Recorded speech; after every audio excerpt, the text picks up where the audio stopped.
Hello, Composition 3 students. It is Friday, another Friday. I hope you enjoyed your Keichanjul day off, whatever you did. I took a trip to Yasu with my family. It was really nice, so I hope you had fun too. Now it's time to get back to work, as you know. I might cough a few times, clear my throat, because I seem to have got something happening in my lungs there. Not corona, pretty sure. But yesterday, I went on vacation. I was away on the weekend, so I had to catch up yesterday and Tuesday. So yeah, I worked from 6 o'clock in the morning until about midnight. So you are at the end of this marathon of teaching and grading and updating. So if there's any mistakes or something's not right, I am pretty exhausted. I'll just admit that right now. So hopefully this lecture goes well.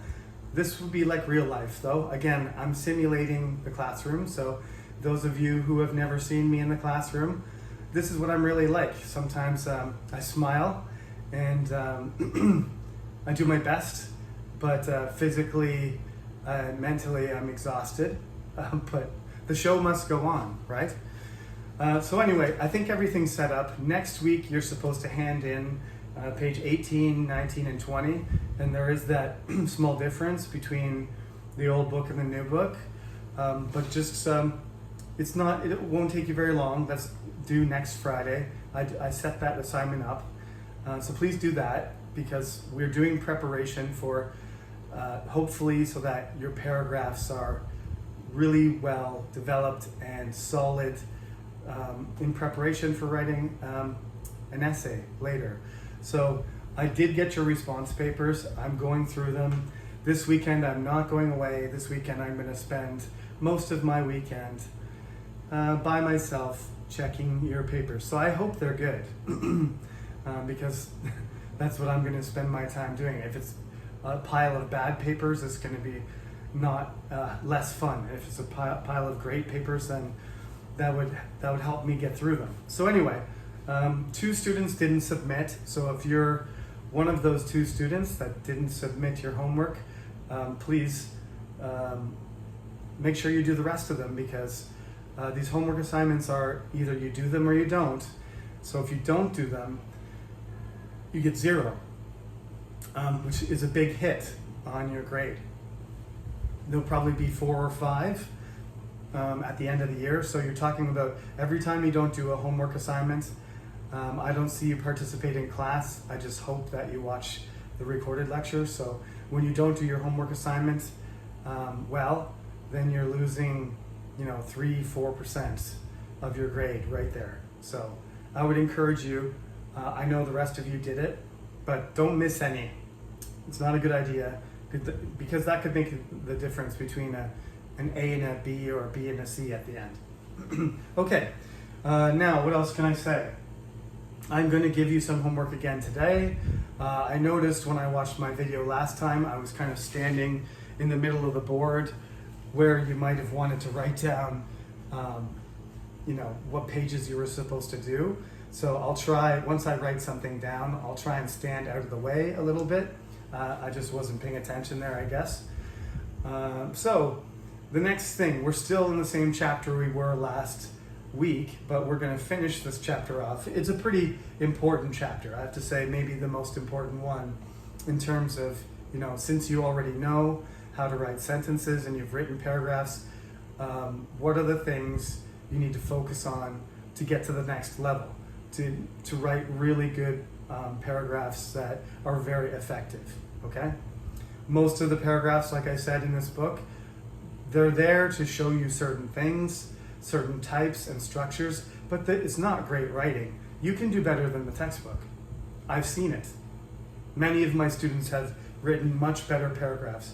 There might be grammar mistakes, but I'm not talking about that. I'm talking about the quality, the argument, the specificity, the logic, the organization, even just the content, the significance or the relevance, right, of the topic. I've seen some great writing that is superior to what's in our textbooks. So you can do better than this. This is just a kind of template to get you going, and then you can develop even further beyond what we do. So here's something I totally forgot to say.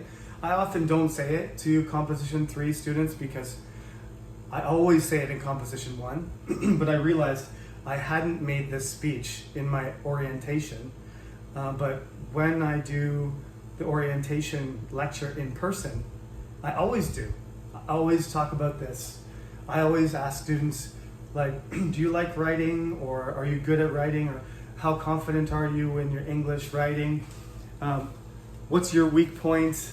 Or we discuss writing in general terms and have a discussion about writing itself. And when we do that, I sometimes introduce some of the, I think, best teaching points that my former teachers, my favorite, most, the teachers that influenced me the most in terms of my own writing and my development as a writer and an academic, I introduced some of the things they said because they stuck in my head.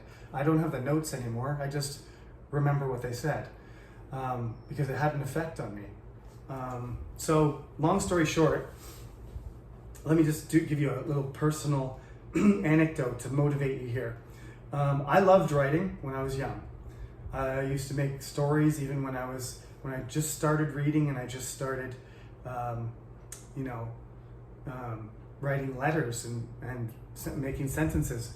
I drew the pictures, and I wrote a book about a story about an elf and a snake. And my mother still has that. That's like when I was in grade 1 or something like that.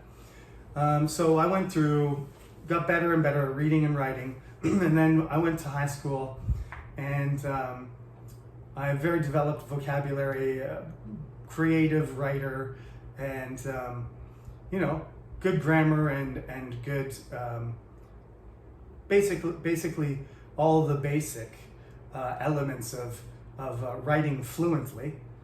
But I wasn't very good at making an argument. I wasn't very good at supporting an argument. I wasn't very good at being specific.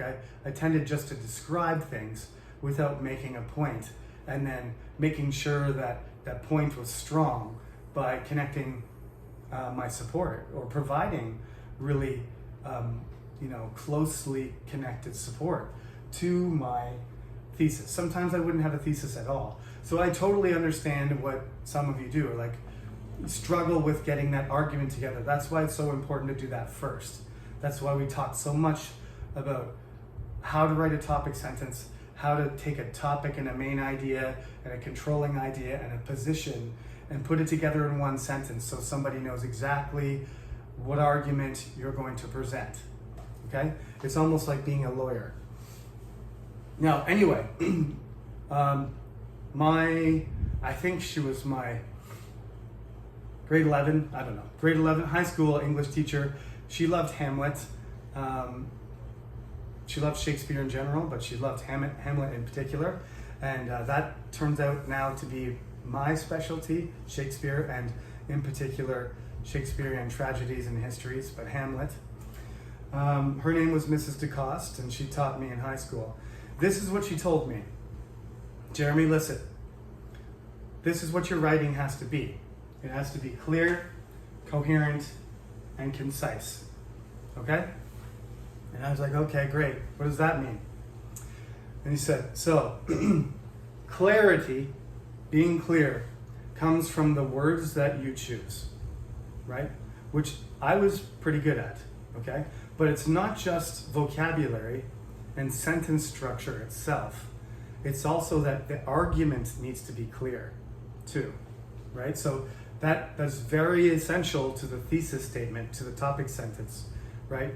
If the grammar is good and the relationship is clear between the topic and the main idea, it's clear to the reader that this is what the writer is going to continue to develop, okay? So especially at the beginning, but throughout, every sentence, every individual sentence has to be as precise as it can be. You have to understand the meaning of the words, and you have to, words. You have to construct sentences that are, they communicate to another person the ideas that you want. If somebody picks up a paper and it's confusing and they don't understand the sentences, that's a big problem. As I've told you, grammar is not the most important thing in this class, but if grammar interferes with how clear it is, then you're going to lose marks for that, because the grammar affects my understanding.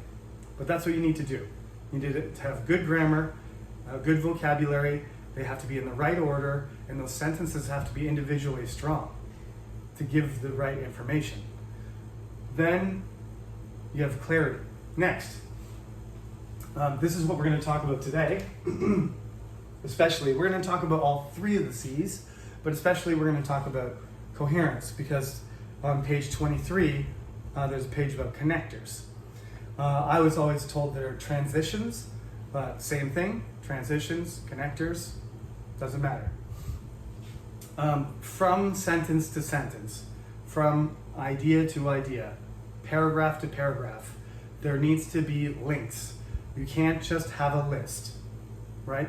You have to relate things together. There has to be causes for things. There has to be effects for things. There has to be exceptions.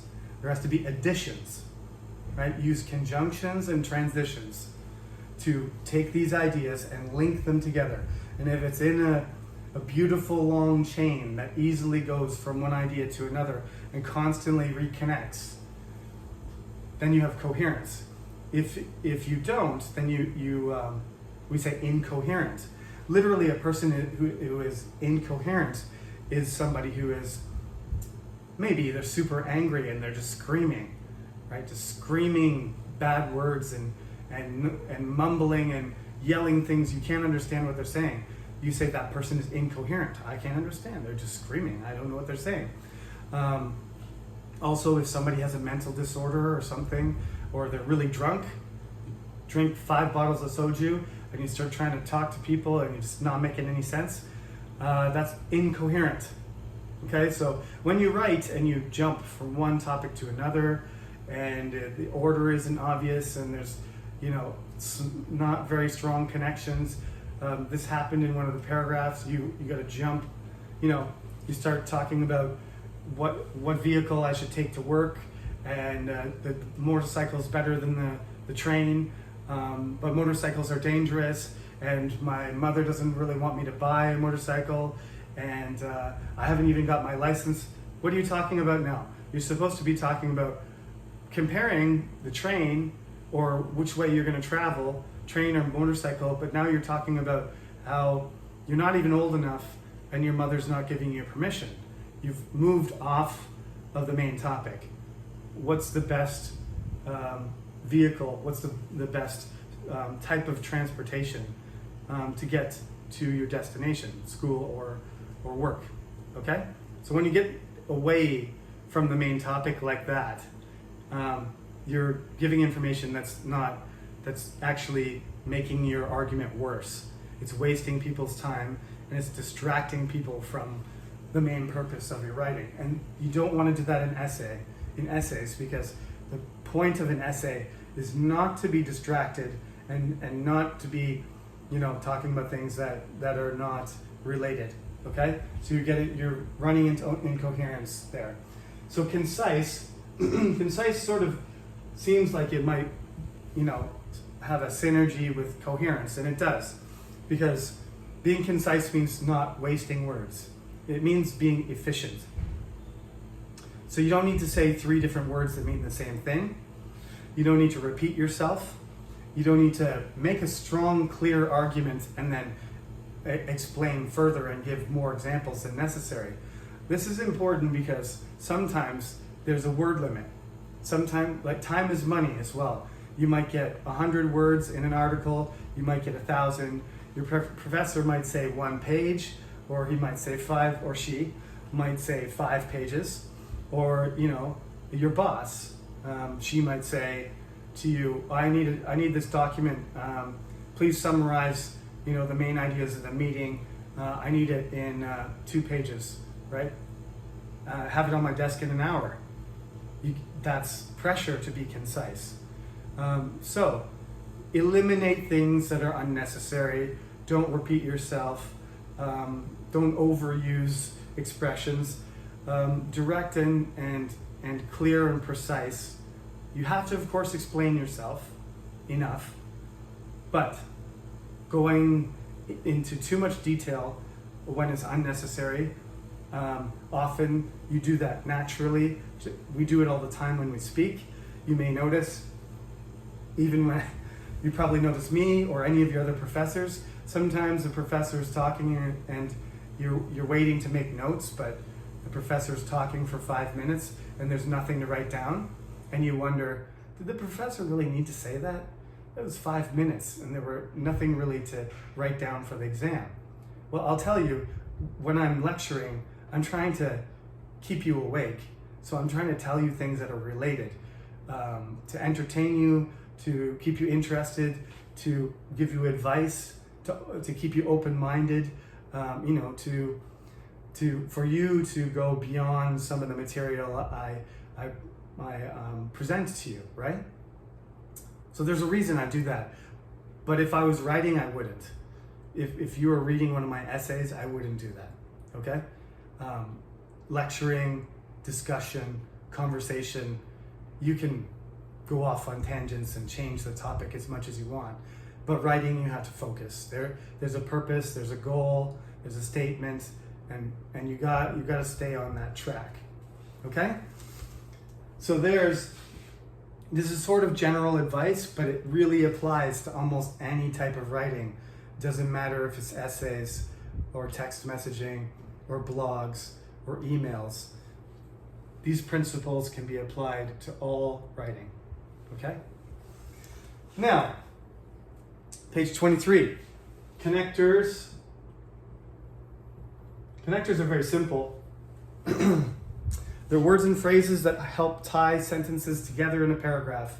They show the relationships between the ideas in the paragraph. So, a direct function of coherence, right?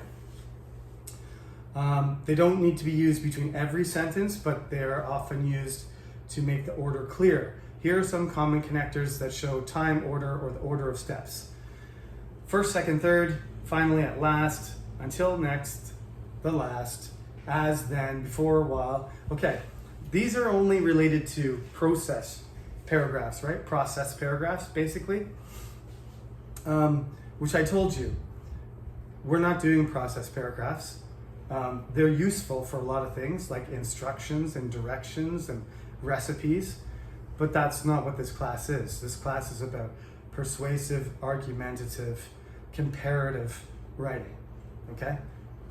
We're not trying to teach you how to write instruction manuals. So these are fine, but only use them in terms of when it's useful for order, right? Or time.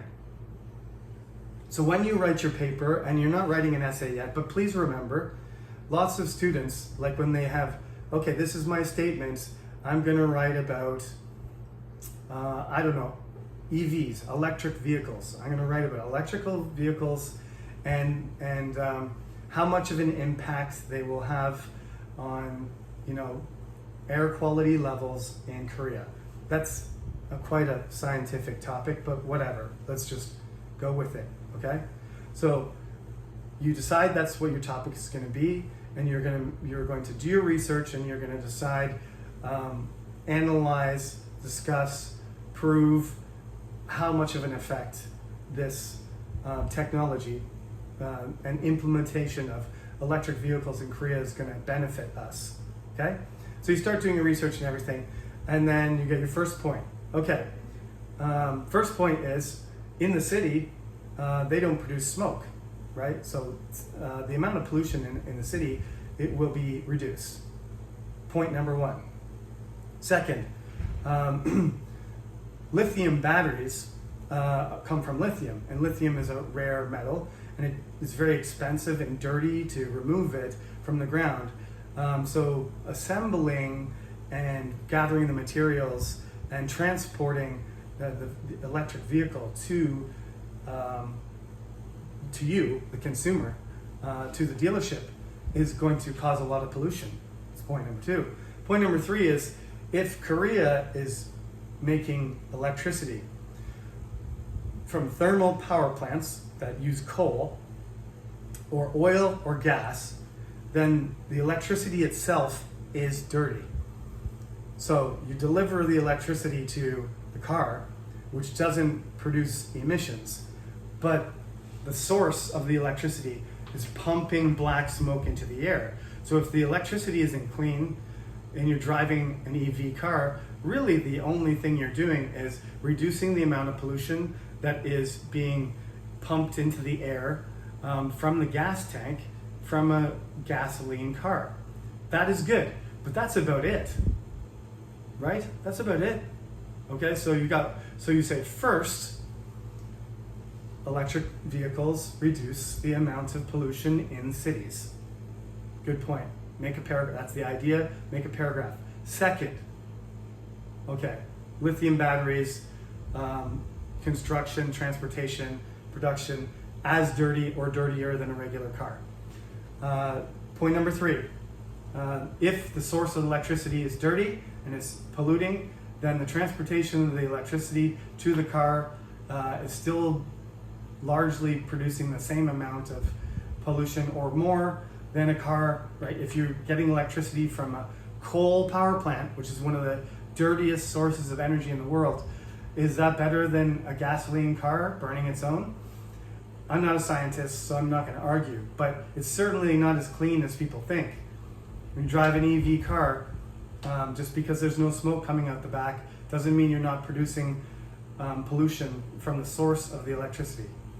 So I said first, second, third. And then if I have one more point, I say last. Don't do that. That is in order. But those are not in order. It's organized because I chose to talk about the benefit first, and then I talked about the second point was a demerit, and then the third point was a demerit, and then my conclusion is, although it improves the amount of pollution in the city, overall, electric vehicles are not a large improvement on the amount of pollution and air quality in the country as a whole. Okay? So it's in order of importance. It's not chronological order.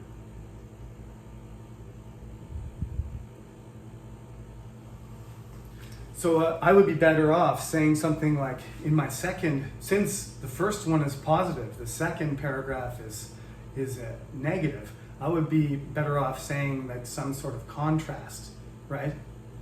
But some people may be surprised to know. I might start it like that. Or it is surprising. Or in fact, I'm adding a fact. Or if I want to use exception, I'm going to say something like, however, okay, in spite of those benefits you get in the city, overall, electric vehicles are still damaging the air quality and produce more than you think. So I know I haven't used the website a lot this semester, mostly because Cyber Campus didn't work in the beginning and I got frustrated and there's been too many technical problems. So I would like you though to go directly to my website sometimes. Okay, under the composition tab, I know some of it's not updated yet, but this weekend I'm going to catch everything up. But there's a link on the composition tab. The link says making connections using transitions and conjunctions. And there's a huge list there. They organize them under, what do you got here? Agreement, addition, similarity, opposition, limitation, contradiction. There are, there's hundreds of them. Okay, so if you can't think of one, go to my website, click on the link, go to this smartwords.org link, and they'll give you a whole bunch of examples, right? Hear me, I'll just read a couple. So they're categorized. So agreement, addition, similarity.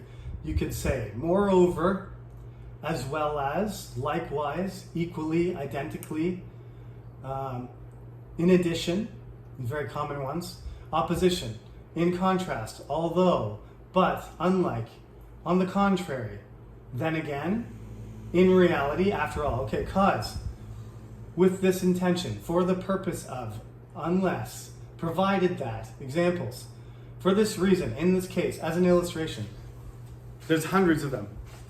Help yourself. Choose the one that you think fits, that connects best, that sounds the best and matches your sentences the best, your paragraphs, okay?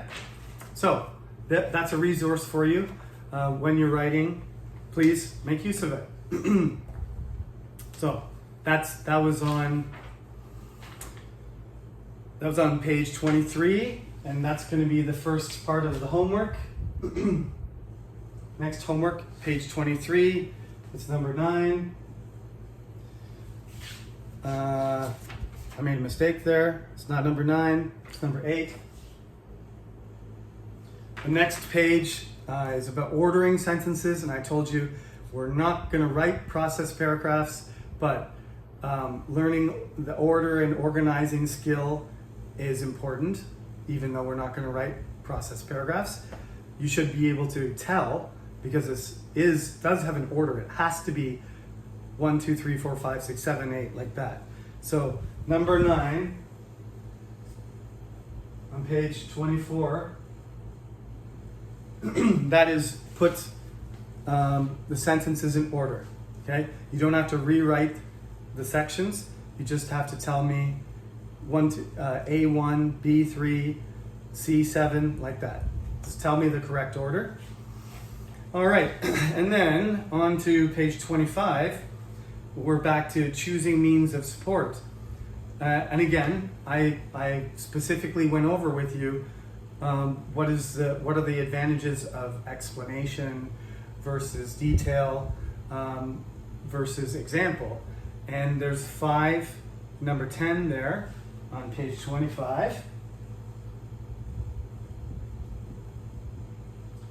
There are 5 topics, and you don't have to explain to your partner, you just have to explain to me. So you have to choose details, explanation, or example, and then I want you to say why you chose that type of support, okay? Or you can choose 2, but you can't choose 3. Develop your own paragraph. Don't do that. Skip 11. 11, don't do. Okay. Concluding sentences. Yes, this is important. What do you do at the end of a paragraph? You write something that relates back to the topic sentence, right?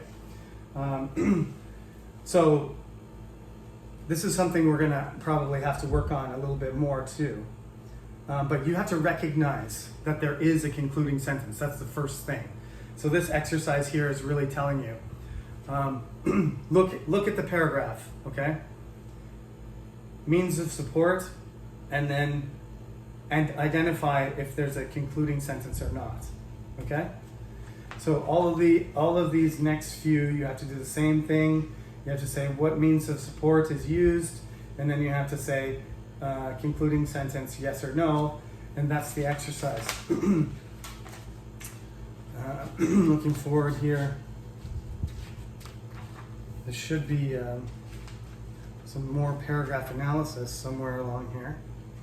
I think there was some changes in this book, but anyway.